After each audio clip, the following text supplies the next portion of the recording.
Espace TV, le 22h.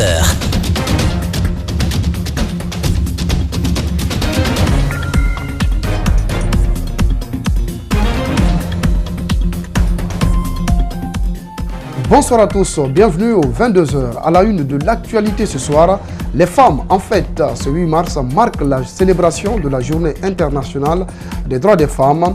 En Guinée, l'événement est célébré sur l'esplanade du Palais du Peuple en présence du chef de l'État. Alpha Condé promet de s'investir pour le bien-être des femmes guinéennes.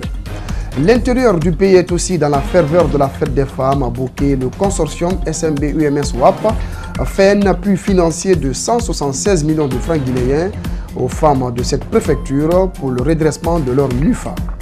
Enfin, Emmanuel Macron remet le premier prix Simone Veil à la Camerounaise Aïssa Doumara Ndiatansou qui gère une association d'aide aux victimes de viols et de mariages forcés dans son pays.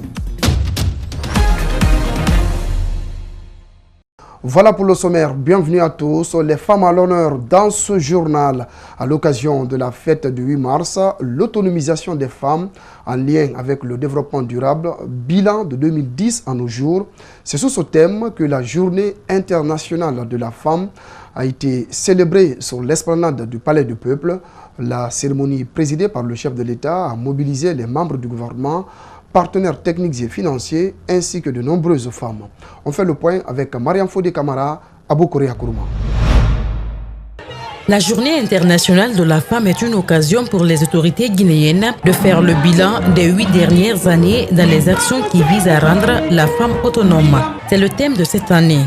Pour la ministre de l'Action sociale, le bilan est réjouissant. 5000 femmes et filles, nous apprend-elle, bénéficient de la formation dans 20 centres d'autonomisation. 6857 autres femmes sont engagées à la fonction publique. De 1958 à 2010, le volume de crédit alloué aux femmes atteignait à peine 10 milliards de francs guinéens, alors que de 2011 à 2018, plus de 100 milliards de francs guinéens, sous forme de crédit revolving à travers les institutions de microfinance, ont été mises à la disposition des femmes, dont 75 milliards au compte des MUFA à travers Afriland Bank. Des efforts sont fournis, mais il y a encore du chemin à faire, indique le coordinateur par intérim du système des Nations Unies. Ces dernières décennies, nous avons vu les femmes réaliser de remarquables avancées dans certains domaines en matière de droit et de leadership.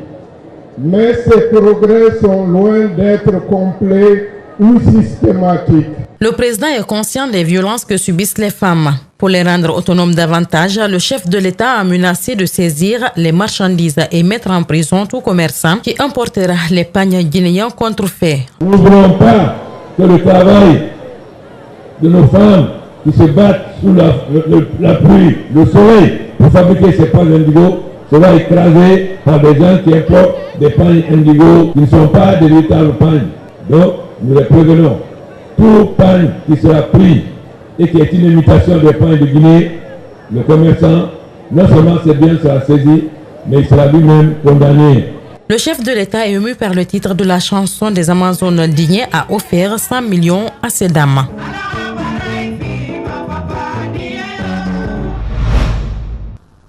Après donc les différents discours, les femmes réagissent aux propos du chef de l'État. On les écoute au micro de Mariam Fodé Camara et Abou Korea Kourouma. Bon, là, on attend. S'il réalise quand même les promesses, ça sera une bonne satisfaction. Pour pouvoir, parce que pour développer un pays, il faut que les femmes et les hommes se battent ensemble. Donc les femmes sont là à aider, à soutenir les maris. Si le président arrive à réaliser ces promesses-là, vraiment, c'est une bonne idée. Bon, je dirais quelque part que les femmes n'ont qu'à se former.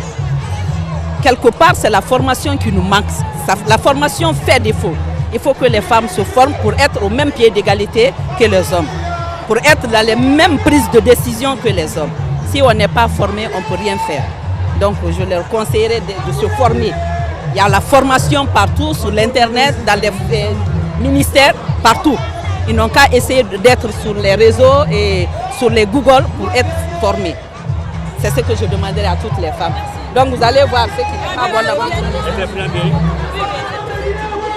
Le président, au jour d'aujourd'hui, a demandé à ce qu'on s'habille dans nos textiles guinéens, dans le textile guinéen. Ça c'est fait.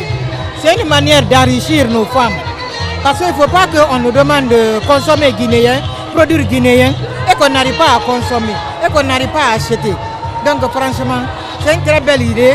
Et on souhaite qu'au jour d'aujourd'hui, qu'il y ait beaucoup de femmes ministres. Parce qu'on parle d'équité, on parle de genre. Donc franchement, nous voulons le respect de l'équité entre les femmes et les hommes. Dans le discours prononcé par le président de la République, les femmes porteuses de handicap se sentent oubliées, ou du moins non prises en compte par le pouvoir public à l'occasion de cette fête internationale.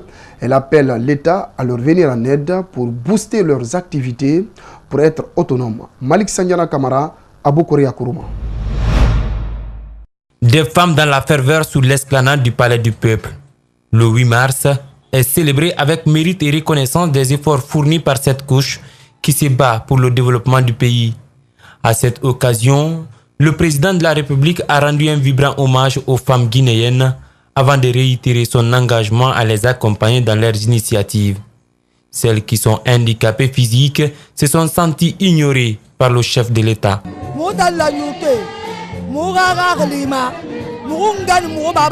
Nous, les porteuses de handicap, nous pensons que le président de la République est notre père et notre mère. Si notre père parle sans parler de nous, les femmes handicapées, nous souhaitons à ce qu'il fait face à nos préoccupations. Moi qui suis là, j'ai un métier, y compris toutes les autres.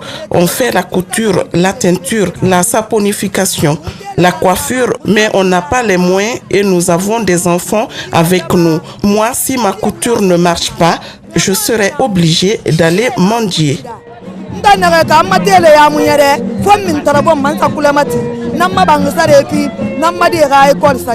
Les MIFA sont créés pour faciliter l'accès des femmes au crédit. D'autres opportunités les sont offertes en vue de les rendre plus autonomes.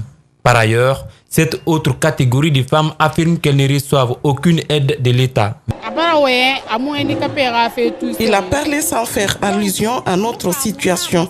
Peut-être que le président ne pense pas à nous, puisque s'il pensait à nous les handicapés, lorsqu'il parle des autres femmes, il doit parler de nous aussi. Si on dit que l'État ne s'occupe pas de nous, ça ne va pas plaire au gouvernement, mais l'évidence est là. Certaines femmes porteuses de handicap soutenues par des ONG évoluent dans des centres d'apprentissage du pays.